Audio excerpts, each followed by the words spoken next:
పోతారనుకుంటారా? లేదంటే ఏమి అంటే ఇప్పుడు ఆ పార్టీ వాళ్ళు ప్రతిసారి ఈ కోర్టు కేసుల్లో లేదంటే ఎంక్వైరీల్లో లేదంటే కస్టడీల్లో చెప్తున్నారు తెలియదు, మర్చిపోయాం, గుర్తులేదని. అట్లా ప్రజలు కూడా అట్లా ఏమైనా అనుకుంటారని వీళ్ళ ఉద్దేశమా? ఈ విధంగా ఒకప్పుడు అవసరమే లేదు, ఈగలు దోముకుంటున్నారు అక్కడ ఎందుకు అన్న వ్యక్తి ఇప్పుడు ఇదంతా నేనే తెచ్చానని చెప్పడం ఎట్లా చూస్తారు సార్? మీ విశ్లేషణ ఏంటి సార్? మన ప్యానల్ మిత్రులకి కదండి, ఇప్పుడు గతంలో ఒక సామెత ఉంది, సక్సెస్ హ్యాస్ మెనీ ఫాదర్స్ అని. ఇప్పుడు విజయవంతంగా జరిగితే అందరూ మేమేనని వస్తారు, అది వైఫల్యం జరిగితే ఇట్ హాస్ నో క్లెయిమ్ లేదు. ఇక అట్లాంటి పరిస్థితే కనబడతా ఉంది. జగన్మోహన్ రెడ్డి గారు మీరు అన్నారు కదా, ఇప్పుడు మాకు తెలియదు, మర్చిపోయామని జనం పోలీస్ కేసులు ఇరుక్కున్నట్టు జనం కూడా మర్చిపోతారు అనుకున్నారు. కానీ ప్రజలకి వైఎస్ఆర్సీపీ నాయకులకి చాలా తేడా ఉందండి. ప్రజలు ఈ నాయకులు మాట్లాడేవి ప్రతిదీ కూడా వాళ్ళ మనసులో రికార్డ్ చేసి పెట్టుకుంటారండి. అదే వైఎస్ఆర్సీపీ నాయకులకి వాళ్ళు అధికారంలోకి రాగానే ఒక ట్రైనింగ్ ఏమి ఇచ్చారంటే, మనం చేయబోయేదంతా కూడా పరిపాలన కాదు, సంక్షేమం కాదు, ప్రజల కోసం మనం చేసేది ఉండదు, క్రిమినల్ యాక్టివిటీసే. కాబట్టి ఎప్పుడన్నా మీరు కేసుల్లో దొరికినప్పుడు కంగారు పడొద్దు, తెలియదు, మర్చిపోయావు, నాకు సంబంధం లేదు, ఇలాంటి మాటలు మాట్లాడాలి అది అని వాళ్ళు ట్రైనింగ్ ఇచ్చారు. కానీ ప్రజల ముందు ఇవాళ గతంలో అంటే ఈ మీడియా లేని రోజుల్లో రికార్డింగ్ లేదు పవన్ గారు. ఇప్పుడు జగన్మోహన్ రెడ్డి గారు మాట్లాడి కూడా మీరు ఇవాళ ఇప్పుడు వినిపించారు. అది ఎర్ర బస్సు రాని ప్రదేశంలోకి ఎయిర్ బస్సు ఎందుకని మాట్లాడిన మనిషి తర్వాత ఒక ఎయిరో మైలేజ్ 20 మైల్స్ కూడా లేదు ఏరోనాటికల్ గాను, అలాంటి 20 కిలోమీటర్లు లేని భోగాపురంలో పెడతారా అని అడిగాడు. అలాగే ఒక 40 కిలోమీటర్లు కూడా లేదు కింద ప్రయాణం చేస్తే అక్కడ పెడతారా అని అడిగాడు. అసలు యాక్చువల్ గా ఈ వైజాగ్ లో ఉన్న ఎయిర్పోర్ట్ కూడా సివిల్ ఏవియేషన్ కాదండి, అది ఎయిర్ ఫోర్స్ కి సంబంధించిన విమానాశ్రయాన్ని వాడుకుంటున్నారు. అవును, అది ఎన్నాళ్ళు వాళ్ళు పర్మిషన్ ఇస్తారో ఎవరో వాళ్ళ అవసరాలు వాళ్ళకు ఉంటాయి. కాబట్టి పూర్తిగా అది టేక్ ఇట్ ఫర్ గ్రాంటెడ్ గా తీసుకోవడానికి వీల్లేదు, వీలున్నంత వరకు వాడతారు. కానీ ఎక్స్పాన్షన్ ఇంటర్నేషనల్ ఎయిర్పోర్ట్ అంటే కిలోమీటర్స్ రన్వే కావాలి దానికి. ఇప్పుడు భోగాపురంలో పెట్టింది అంత రన్వే ఉంది, అక్కడ వైజాగ్ లో అటువంటి టెక్నికల్ ఇష్యూస్ కూడా ఉన్నాయి. కాబట్టి ఇక్కడ ఇప్పుడు జిఎంఆర్ వాళ్ళు అక్కడ భోగాపురంలో కడుతున్నారు, వాళ్ళే హైదరాబాద్ లో కట్టారు. ఇక్కడ 5,000 ఎకరాలు కూడా సేకరించిన రోజున కూడా ఇదే విమర్శలు కూడా వచ్చినాయి.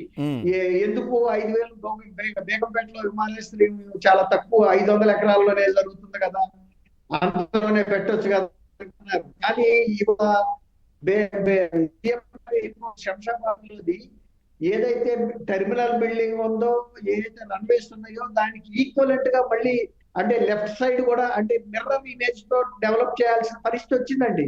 బహుశా ఈ జనవరి ఆఖరిలోనే మొదలు పెడతారని కూడా అంటున్నారు. అంటే అప్పుడు పెట్టిన ఇన్ఫ్రాస్ట్రక్చర్ కి సింప్లీ రెట్టింపు చేస్తున్నారు. కాబట్టి భవిష్యత్తు అవసరాలను దృష్టిలో పెట్టుకుని చేస్తున్నప్పుడు ఆ విజన్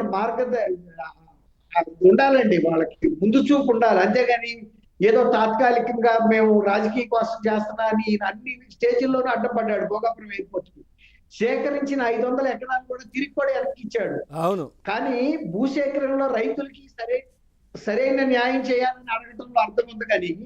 కానీ ఇటువంటి ప్రజా ప్రయోజనాల కోసం కొన్ని తరాల పాటు పనిచేసే వాటికి అడ్డం పట్టడం అంటే అది ఒక రకంగా భవిష్యత్ ప్రగతికి కాలు అడ్డం పెట్టినట్టేనండి. ఇప్పుడు 500 ఎకరాలు వెనక్కిప్పించాడు కదండి, రేపు మళ్ళీ అది సేకరించాలంటే కూడా ఎంత కష్టం అవుతుంది. తర్వాత ఇప్పుడు అక్కడ అవసరాల రీత్యా కూడా వాళ్ళు 2,600 ఎకరాలు సేకరించారండి. ఇప్పుడు 4,600 కోట్లు ఖర్చు పెట్టి చేశారు. మళ్ళీ రెండో దశలో కూడా దీని విస్తరణకి అవకాశం ఉంది. తర్వాత 22 ఏరో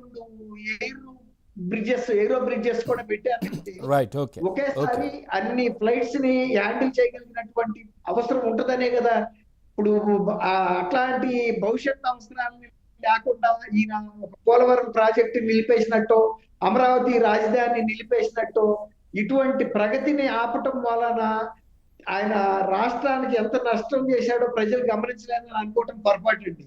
ప్రజలు ఖచ్చితంగా గమనించారు. ఈయన 3 రాజధానుల ఇది ప్రతిపాదన పెట్టినప్పుడే అందులో ఈయనకి రాజకీయ దురుద్దేశాలు ఉన్నాయి అనేది ప్రజలకు అర్థమైంది. ఎవరైనా మెడ మీద తలకాయ ఉన్న ఒక సాధారణ వ్యక్తి కూడా 3 రాజధానులు ఉంటే మనం ఎట్లా వెళ్ళగలుగుతాము? ఇది సాధ్యమయ్యే విషయమేనా?